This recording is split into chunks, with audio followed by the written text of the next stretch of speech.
My name is Brett Harris. I lead API developer support at classy.org. Everyone here in this room has your own reason for wanting a data migration to go smoothly. So do I. For me, working in the social sector, just one failed migrated record is the equivalent of a mother not receiving access to a breast cancer screening, or a child not having clean water to drink today, or even young girls in a low-income community not having a free coding course to go to after school today. Well, this is just 3 examples. Recently, my team and I had to move tens of thousands of donors to our database using a REST payments API. This was obviously extremely important and a little bit emotional for us. So it was really important that we chose the right tool for this project. So why am I here today? Today, we did choose Postman for the project.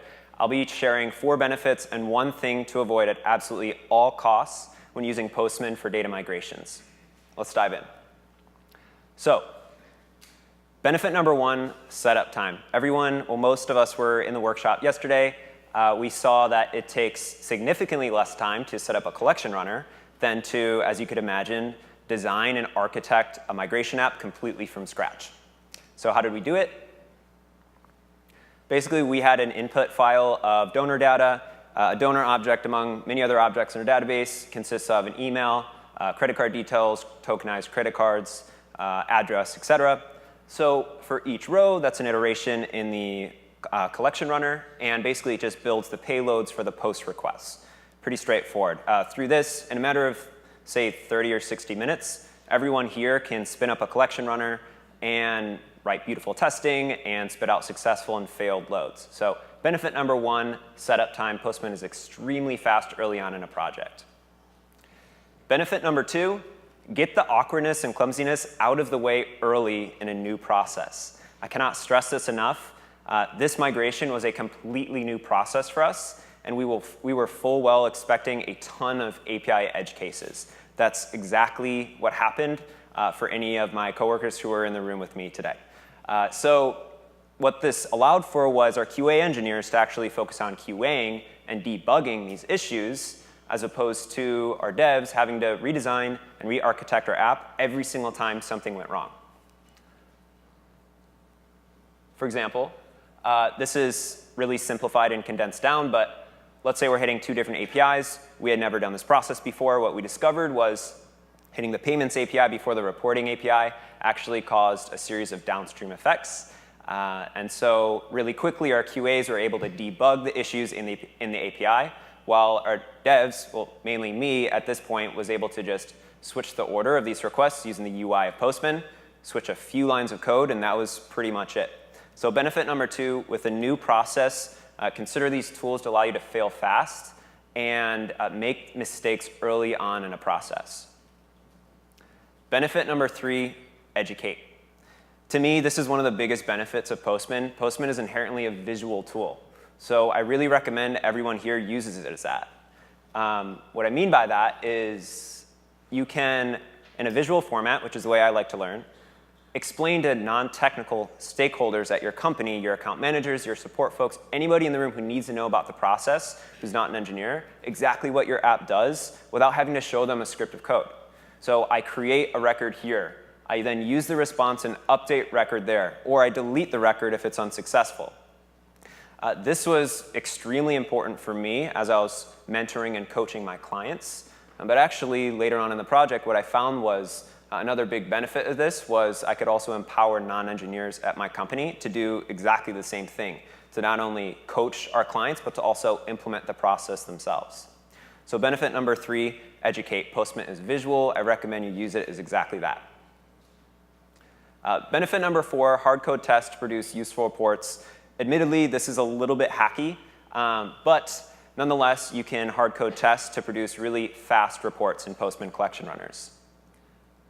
And everybody here, this is the old syntax of testing, but everybody here has hopefully seen this. It's probably the most common test that you could write.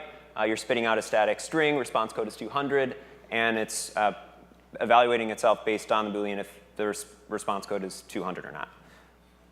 But this is what it looks like when you hard code your test and you say it's equal to true or equal to false. You can do this anywhere in your app, anywhere in your tests of your migration runner. And the benefit here is we're not just using the string status code is 200, but we're using the data variable email.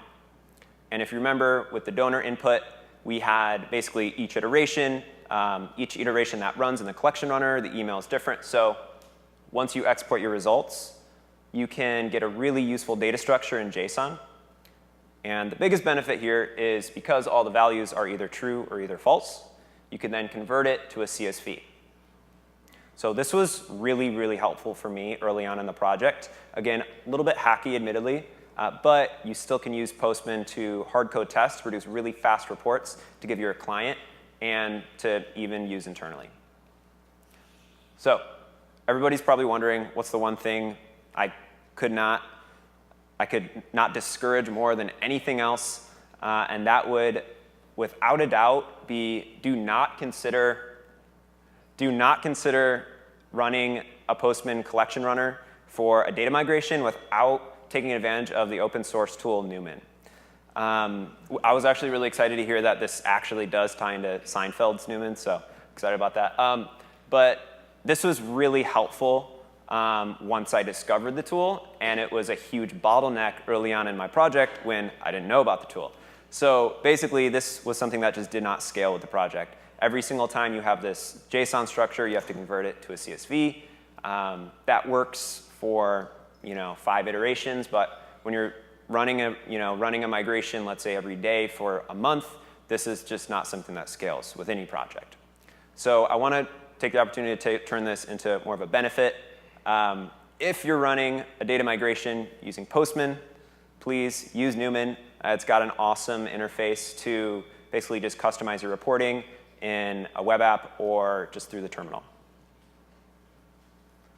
OK, so we ran through those. I just want to recap these. Benefits of Postman. Number 1, setup time. Super fast setup without the upfront investment of dev time early on in a process. 2, given a new process, you're really being flexible if you choose Postman to sort of hammer out the kinks and the clumsiness of your app first. And then go to market, and then think about actually developing this custom. Number 3, empower others. This was a really big benefit for us, and also in terms of sort of segmenting different parts of the business. So we can empower non-engineers at my company now to implement this service, in addition to coaching and mentoring our clients on doing the same. 4, hardcode tests. Hacky, yes, but you can produce really useful reports. And 5, use Newman. If I leave you with one thing, it's use Newman. I just want to end this talk on the concept of failing fast. To me, obviously, I talk about fundraising. I know this isn't really relevant to a lot of the people in the room, if not anyone else, if no one else is in the social sector. But regardless of your company mission, it could be social media, communication, online documents, really whatever it is. If you're encountering a new process and a new project, please consider tools to allow you to make mistakes early. Thank you.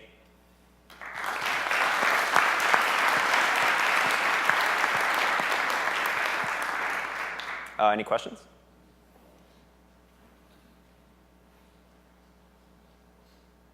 Do I get off easy? Oh, yep.